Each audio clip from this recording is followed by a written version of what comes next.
معزز سامعین کرام، آپ سن رہے ہیں دیار اردو چینل پر مستنصر حسین تارڑ کا ناول قلعہ جنگی۔ وہ کفارہ ادا کرنا چاہتا تھا، اگرچہ یہ کشمکش بھی اسے بے چین رکھتی تھی کہ اگر مد مخالف بھی مسلمان ہیں تو اس کے سامنے جنگ میں اترنا جہاد ہے، اور اسے یقین دلایا جاتا کہ طالبان اسلام کے بنیادی اصولوں پر عمل پیرا ہو کر ایک سچے اسلامی معاشرے کے لیے کوشاں ہیں، اور ان کے لیے جو بھی مخالفین ہیں انہیں نیست و نابود کرنا عین جہاد ہے۔ اور اگر وہ مزید بحث کرتا تو اسے شک کی نظروں سے دیکھا جاتا، بلکہ اس پر واضح کر دیا گیا کہ ٹریننگ کے خاتمے پر اسے بہر صورت جہاد کے لیے جانا ہوگا، یہاں سے واپسی کی کوئی گنجائش نہ تھی۔ تو یہ مرتضیٰ بیگ تھا، قندوز میں مرتضیٰ بیگ تھا، ایک ایسا شہر جس کے نام سے بھی وہ ناواقف تھا، اور وہ ایک کلاشن کوف سنبھالے ایک گہری کھائی میں چھپا، کئی روز کی نکاہت اور بھوک سے نڈھال ان دیکھے دشمن پر بے تحاشا فائر کر رہا تھا، لاشوں کے انبار میں پھنسا ہوا فائر کر رہا تھا۔ کیوں؟ ایک رد عمل کے نتیجے میں، یا دل میں سے زندگی کی لا یعنیت کی جو ہوک اٹھتی ہے اسے جواز دینے کے لیے، لیکن بہر طور ایک کفارہ ادا کرنے کے لیے، اور اس کے لیے اسے بہت بھاری قیمت ادا کرنی پڑ رہی تھی۔ قندوز کی اس کھائی میں جہادی ٹریننگ کے باوجود وہ اتنی اذیت و لاچارگی کے لیے تیار نہ تھا، آسمانی دشمنوں کے لیے تیار نہ تھا۔ اس دوران اس کے لب بھنچے رہے، دانت ٹوٹنے کو آئے، اور صرف ایک مرتبہ ایک ہلکی سی مسکراہٹ اس کے گرد آلود چہرے میں سے نمایاں ہوئی جب اس نے اپنے چیتا برانڈ جوگرز پر ایک نظر ڈالی۔ یہ واقعی مرتے دم تک ساتھ دے رہے تھے۔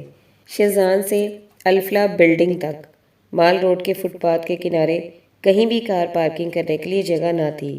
اس نے متعدد پھیرے لگائے اور پھر زیر لب شٹ کہہ کر ایک چھوٹی سی سزوکی کے عین پیچھے اپنی بڑی سی BMW ڈبل پارک کر دی، اور اطمینان سے سروس کے شو سٹور میں داخل ہو گیا۔ شو کیس میں جاگرز اور ہائکنگ بوٹس کی ورائٹی نمائش پر تھی، اور وہ ہر ایک کو غور سے دیکھتا جانچتا اندر داخل ہوا تھا۔ آپ کو کس قسم کے جاگرز درکار ہیں سر؟ سیلز مین نے اس کا پاؤں ناپ کے تختے میں فٹ کرتے ہوئے دریافت کیا۔ جو پہاڑوں کی سختیاں برداشت کر سکیں۔ اچھا، تو آپ شمالی علاقوں میں جانے کا ارادہ رکھتے ہیں، نانگا پربت اور کیٹو کی جانب؟ میں پہاڑوں کی طرف جا رہا ہوں۔ مجھے ایسے جاگرز درکار ہیں جو صحرا اور پہاڑوں میں یکساں کارآمد ہوں۔ سیلز مین نے چیتا برانڈ جاگرز کا ایک جوڑا ڈبے میں سے نکال کر اس کے تسمے پروئے اور اس کے پاؤں کے آگے رکھ دیے۔ جناب، ان دنوں یہ بہت پاپولر ہے، پاکستانی میڈ ہے، بہت مضبوط ہے، مرتے دم تک ساتھ دیں گے۔ واقعی وہ مرتے دم تک ساتھ دے رہے تھے۔ اس نے پچھلے 3 ہفتوں سے اپنے پاؤں ان میں سے نہیں نکالے تھے۔ اسے ڈر تھا کہ ان کے اندر اس کے پاؤں کی وہی حالت ہوگی جو اس کے ایک ساتھی کے پاؤں کی تھی۔ کیچڑ اور پانی ان کے اندر مسلسل سرایت کرتا رہا تھا، پسینے سے ان کے اندر جو جرابیں تھیں وہ نچڑتی رہتی تھیں، اور اس ساتھی نے جب جاگرز کے بعد جرابیں اتارنے کی کوشش کی تو جلد کا ماس بھی ساتھ ہی اترتا گیا، پاؤں اتنے گل چکے تھے۔ قندوز کی خندقیں لاشوں سے اٹی پڑی تھیں، اور مرتضیٰ بیگ ان میں پھنسا ہوا فائر کرتا جا رہا تھا، کسی ان دیکھے دشمن پر، یا ارتضیٰ بیگ کی اس رنگین تصویر پر جو اس کے افغانی جہاد کے کارناموں کی کتاب کے سر ورق پر تھی۔ اس لمحے اسے علم نہ تھا کہ برابر کی خندق میں کوئی چیچی ابو طالب نیم مدہوش پڑا ہے، اور نہ ہی ابو طالب جانتا تھا کہ جس خندق سے مسلسل فائر جا رہا ہے وہاں کوئی مرتضیٰ بیگ بھی ہے۔ اللہ بخش، عبدالوہاب، گلشیر ولی، ہاشم میر اور جانی واکر بھی وہیں کہیں تھے، اور ایک دوسرے کے وجود سے بے خبر تھے، اور اب وہ ہزاروں برسوں سے ایک دوسرے کی خبر رکھتے تھے۔ یہیں پیدا ہوئے تھے، اسی تہہ خانے میں، یہاں قلعہ جنگی کے ایک تہہ خانے میں، جبکہ باہر صبح ہو رہی تھی اور ایک گھوڑا مرا پڑا تھا۔ دھوپ دوسری سیڑھی تک آ گئی تھی۔ اوپر جہاں سے دھوپ اترتی تھی، قلعہ جنگی کے صحن میں بکھری لاشوں میں سے ہلکی ہلکی بھاپ اٹھ رہی تھی۔ دھوپ کی تیزی سے وہ سوکھ رہی تھی اور ان کے گوشت میں جہاں کہیں کچھ نمی باقی تھی وہ بھاپ بن کر اٹھتی تھی۔ 11 بجے تھے۔ دھوپ دوسری سے تیسری سیڑھی پر تب اترتی جب سورج لاشوں کے عین سر پر آ جاتا۔ اس کے ڈھلنے سے روشنی پھر سے پہلی سیڑھی کی جانب سرکنے لگتی۔ چونکہ وہ اب دوسری سیڑھی پر تھی اس لیے 11 بجے تھے۔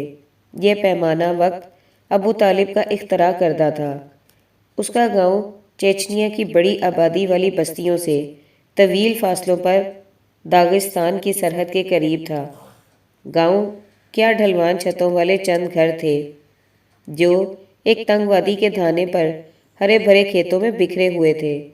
سرما کے 2-3 ماہ وہ گھروں میں بند رہتے، آگ پر جھکے رہتے اور ان کے چہرے دھوئیں سے سیاہ پڑ جاتے۔ ان کے گھروں کے دروازے مشکل سے ہی کھلتے کہ برف ان کی کمر تک آ جاتی۔ زیر زمین تہہ خانوں میں بند مویشیوں کو خشک چارہ ڈالنے اور ان کا دودھ دھونے کے سوا انہیں اور کوئی کام نہ ہوتا۔ اس دوران دودھ، خشک پنیر اور کبھی کبھار خشک سبزیوں کا شوربہ اور روٹی ان کی خوراک ہوتی۔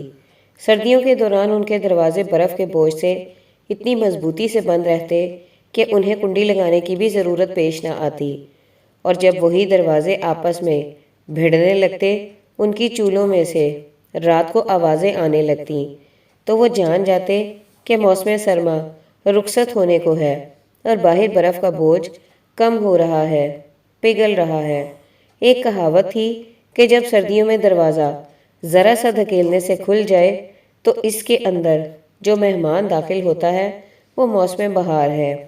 ابو طالب کی دادی نفیسہ خاتون موسم بہار کا استقبال اپنی حکی میں پہاڑی تمباکو کو بھر کر ایک لمبا کش لگا کر کرتیں اور اس کی خوشبو ہر سو پھیل جاتی، یہاں تک کہ دادی کے دوسرے گھروں کے مکین بھی اس کی مہک پا کر اپنے دروازے وا کر دیتے۔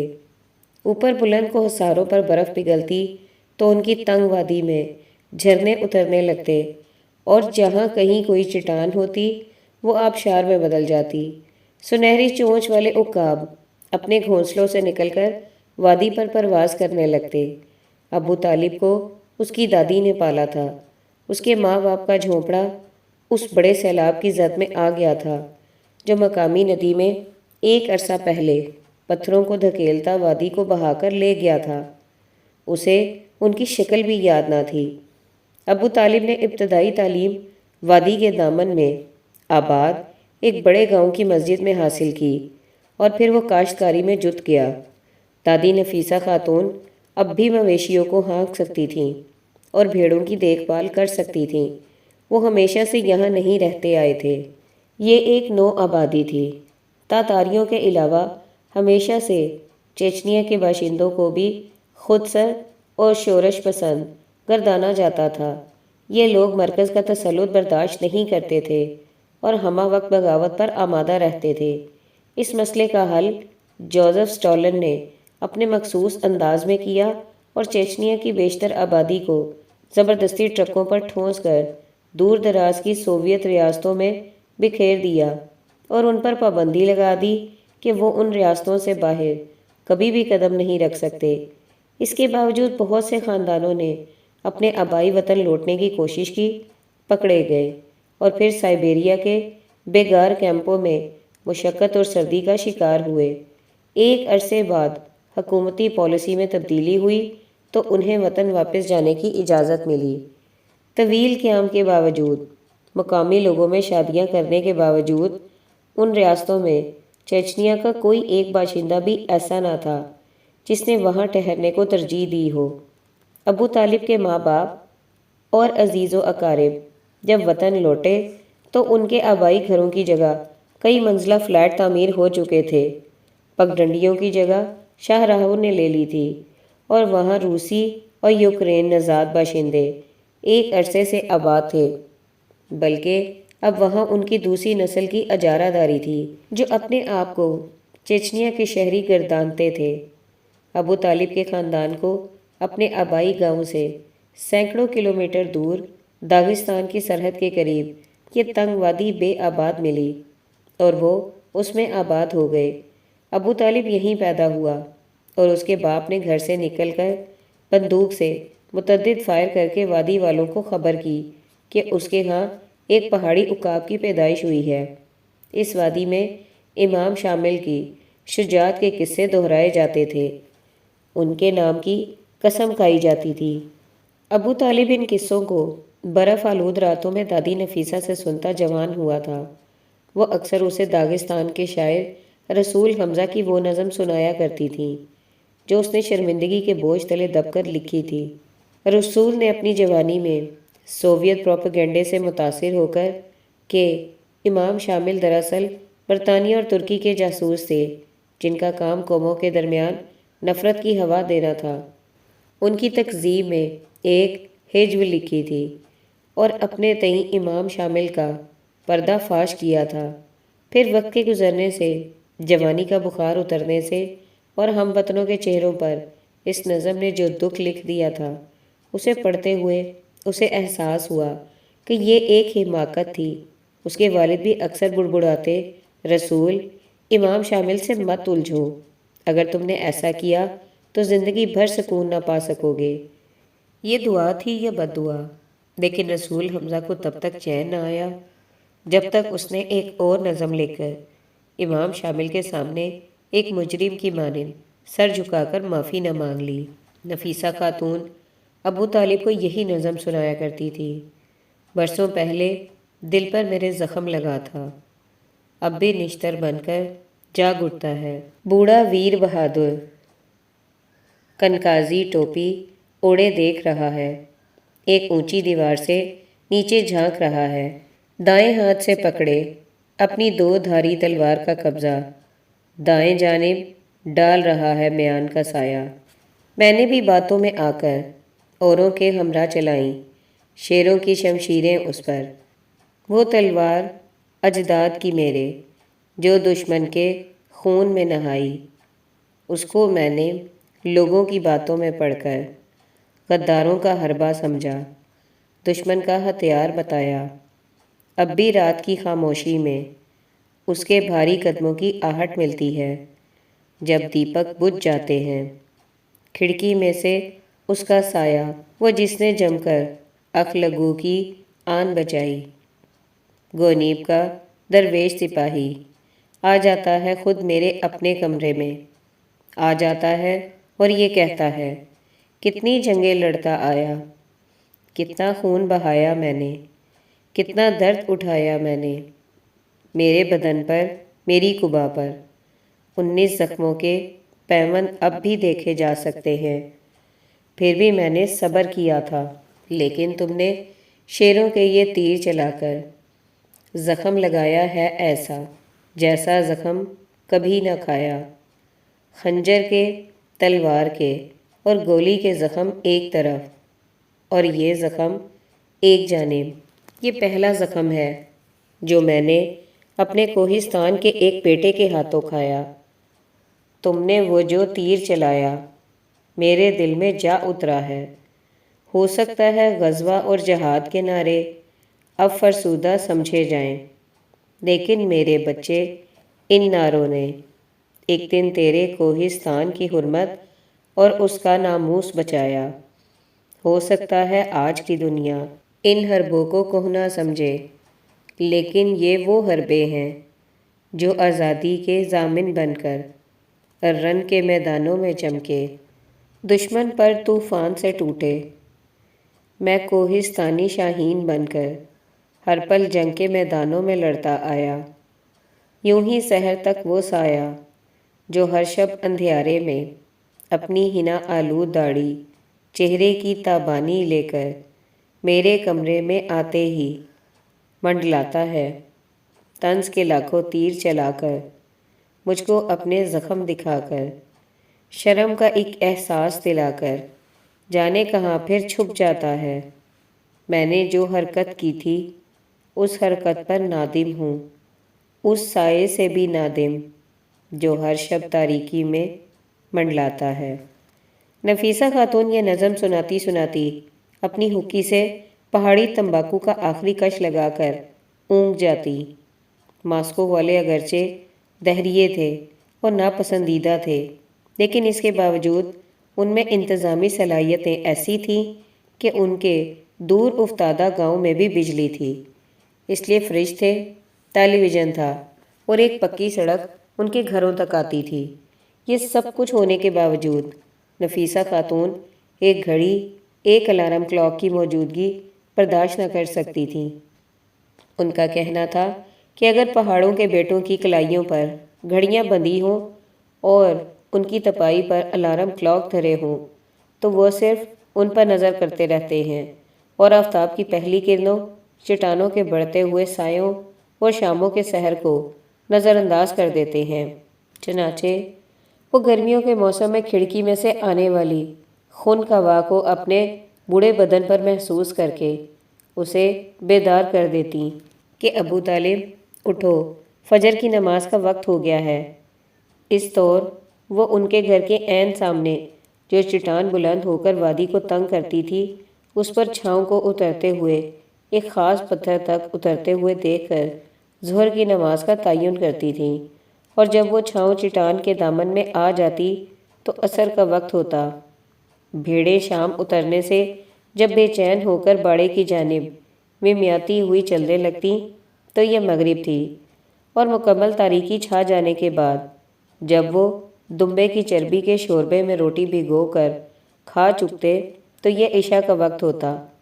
اسی لیے قلعہ جنگی کے تہہ خانے کی سیڑھیوں پر اترتی دھوپ اور چاندنی سے وقت کا اندازہ کر لینا ابو طالب کی اختراع تھی۔ اسے یقین تھا کہ اس کی دادی اگرچہ اس کی جدائی میں نڈھال ان سیڑھیوں پر اترتی دھوپ اور چاندنی کو دیکھ سکتی تو نماز کے اوقات کا اندازہ لگا سکتی تھی۔ اگر وہ اب تک زندہ تھی تو اسے دہشت گرد قرار دے کر ہلاک نہیں کر دیا گیا تھا، تو وہ اپنی بھیڑوں اور کاشتکاری میں مگن تھا۔ جب ایک رات نفیسہ خاتون نے اس کے شانے کو جھنجھوڑ کر اسے بیدار کیا، غزہ اور جہاد کے نعرے ابھی فرسودہ نہیں ہوئے میرے بچے، امام شامل میرے خواب میں آئے تھے اور وہ کہتے تھے کہ کوہستان کی حرمت اور ناموس کو بچانے کے لیے گروزنی ابھی آباد تھا، چیچنیا کا دل تھا، ماسکو کا ہم پلہ تھا، اور وہ اس کی آنکھوں کے سامنے ایک کھنڈر میں بدل گیا جب اسے روسی ٹینک ملبے کے ڈھیر میں بدل رہے تھے اور اس ڈھیر میں ہزاروں بچے، بوڑھے اور عورتیں دفن ہو رہے تھے، تو ابو طالب کے شانوں کے ساتھ شانہ ملائے کچھ مکمل اجنبی بھی تھے جو دور دیسوں سے آئے تھے۔ ان میں عربی، پاکستانی، سوڈانی اور افغانی بھی تھے۔ افغانی تعداد میں زیادہ تھے اور ان میں سے بہت سے گروزنی کے ملبے میں بے نام دفن ہوئے۔ ابو طالب اگر قندوز میں تھا اور اب اس تہہ خانے میں تھا تو اس احسان کا بدلہ چکانے کے لیے تھا۔ اگر یہ وہاں تھے تو اسے بھی یہاں ہونا چاہیے تھا۔ انہوں نے اس کا ساتھ دیا تھا، شمالی روسیوں کا ساتھ دے رہے تھے، تو وہ کیسے ان کا ساتھ دے سکتا تھا؟ تو ابو طالب، جسے چیچنیا کے حوالے سے چیچی بھی کہا جاتا تھا، یہاں قلعہ جنگی کے ایک تہہ خانے میں تھا، بے شک نیم مردہ تھا، جبکہ باہر صبح ہو چکی تھی، دھوپ دوسری سیڑھی پر تھی، 11 بج چکے تھے اور ایک گھوڑا مردہ پڑا تھا۔ دھوپ تیسری سیڑھی پر برا جمع تھی، اوپر کچے صحن میں بکھری لاشوں میں سے ابھی تک بھاپ اٹھ رہی تھی۔ وہ نڈھال پڑے تھے لیکن ان سب کی آنکھیں کھلی تھیں اور وہ گھوڑے کی جانب دیکھتی تھیں، بھوکی آنکھیں ایک مردہ گھوڑے میں سے زندگی کی بینائی تلاش کرتی تھیں، اور چیچی کی آنکھیں ایسی تھیں کہ بھوک سے مرنے والی تھیں، اور وہ زندگی کی آوازیں تھیں۔ اس لیے چیچی نے بولنے کی ہمت کی، اسے کھایا کیسے جائے؟ عبدالوہاب کے جثے میں تھوڑی سی کپ کپاہٹ ہوئی۔ وہ بہت دیر سے اوندھا پڑا تھا اور اسے بہت دیر لگی سیدھا ہونے کی کوشش میں۔ اس کے منہ میں مٹی بھری ہوئی تھی، یہ مٹی بہت دیر سے اس کے منہ میں تھی لیکن ابھی تک نم ہو کر کیچڑ میں نہیں بدلی تھی، کیونکہ اس کے منہ میں لعاب کب کا خشک ہو چکا تھا۔ جن کلیوں سے وہ پھوٹتا تھا وہ مردہ ہو چکے تھے، اس لیے مٹی ابھی تک خشک تھی۔ عبدالوہاب نے اس مٹی کو تھوکنے کی صحیح کی تو وہ غبارہ بن کر اس کی آنکھوں کے سامنے تن گئی اور وہ کھانسنے لگا۔ تھوڑی دیر بعد اس نے اپنے آپ پر قابو پایا اور اٹک اٹک کر بولا، یہ حلال ہے؟ مرتضیٰ بے کی گویائی کو شدید غصے نے ابال کر رواں کر دیا۔ یہ تم نے پہلے بھی پوچھا تھا وہاب، اور میں نے کہا تھا کہ اگر حلال نہیں تو کیا تم اسے نہیں کھاؤ گے؟ اور تم نے کہا تھا پھر بھی کھاؤں گا، کہا تھا یا نہیں؟ کیا پتا میں نے کیا کہا تھا اور تم نے کیا جواب دیا تھا؟ کچھ یاد نہیں۔ مجھ سے جھگڑو مت مرتضیٰ، ہم یہاں اس تہہ خانے میں کب آئے تھے؟ کتنے روز ہو گئے ہیں؟ کچھ یاد ہے؟ نہیں۔ اب اس سے کیا فرق پڑتا ہے کہ ہم یہاں کب آئے تھے؟ لیکن ہم یہاں آ کر کہیں جانے کے لیے نہیں آئے۔ سمجھ لو کہ ہم یہیں پیدا ہوئے تھے، اور گھوڑا مکروہ ہوتا ہے اور اسے کھایا جا سکتا ہے، اور تم تو شرعی احکام کو مجھ سے بہتر جانتے ہو، اپنی زبان میں انہیں پڑھ کر درست نتیجے پر پہنچ سکتے ہو، اور ہم تو جس راستے پر تم چلاتے ہو آنکھیں بند کر کے چلتے جاتے ہیں۔ تو تم یہ بھی تو جانتے ہو کہ مجبوری کی حالت میں حرام بھی حلال کر دیا گیا ہے۔ ہی ہو ہی۔ اللہ بخش کی غیر تہذیب یافتہ ہنسی کی آواز بہت اونچی گونجی۔ اگر ہم مجبوری کی حالت میں نہیں ہیں تو اور کون ہے؟ بھائی مرتضیٰ، مجھے وہ گانا یاد آ رہا ہے کہ عشق میں کیسی مجبوری۔ وہ گانے والی اس تہہ خانے میں ہوتی نا تو اس کو پتہ لگ جاتا کہ عشق میں کیسی کیسی مجبوری ہوتی ہے۔ نہیں؟ عبدالوہاب اس حوالے کو سمجھ نہ پایا اور بولا، ہاں، مجبوری کی حالت میں حرام کھانے کی بھی اجازت ہے۔ گھوڑا تو پھر بھی مکروہ ہے، لیکن ہم اسے شوٹ کرنے کی بجائے حلال کر لیتے تو اچھا نہ تھا؟ ڈونٹ وری جانی، نیلے ڈرموں کی اوٹ میں پڑا تھا، وہاں سے اس کی خفیف سی آواز سنائی دی۔ میں نے اسے شوٹ کرنے سے پیشتر بسم اللہ پڑھ لی تھی، اسے حلال ہی سمجھو۔ لیکن یارا، وہ تو شکار کے لیے اجازت ہے، جنگل کا جانور اور پرندے کے لیے۔ خان صاحب، ہم نے اسے شکار ہی تو کیا ہے۔ قلعہ جنگی کے لاشوں کے جنگل میں آؤ، آ جاؤ۔ وہ سب اپنے اپنے مقام سے کسی ڈراؤنی فلم میں قبروں سے اٹھنے والے مردوں کی مانند اپنے بھوکے ڈھانچے گھسیٹتے ہوئے اٹھے، رینگتے ہوئے مرتضیٰ، وہاب اور چیچی کے پاس پہنچنے لگے، جو گھوڑے کے نزدیک تھے۔ البتہ ہاشم میر جہاں پڑا تھا وہیں پڑا رہا، ہلا جلا نہیں۔ باقی سب حرکت میں آئے لیکن وہ بے حرکت رہا۔ اسے جھنجھوڑو، مرتضیٰ چیچی سے مخاطب ہوا، زور زور سے جھنجھوڑو۔ انسان اگر کئی روز سے بھوکا پیاسا ہو تو نکاہت اسے ایک مرگ غنودگی میں لے جاتی ہے، جہاں سے بعض اوقات واپسی نہیں ہوتی۔ اسے جھنجھوڑو۔ چیچی سے شاید اٹھا نہ گیا اور اس نے وہیں سے لڑکھڑاتی آواز میں کہا، اگر وہ اس حالت میں ہے تو خوش بخت ہے، اس کا امتحان ختم ہو گیا۔ کیا فائدہ اسے مزید اذیت دینے کا؟ اسے غنودگی میں ہی مر جانے دو۔ ابو طالب، پلیز ہمت کرو اور اسے تھوڑا سا جھنجھوڑو تو صحیح، یہ کتنی دور سے یہاں آیا ہے۔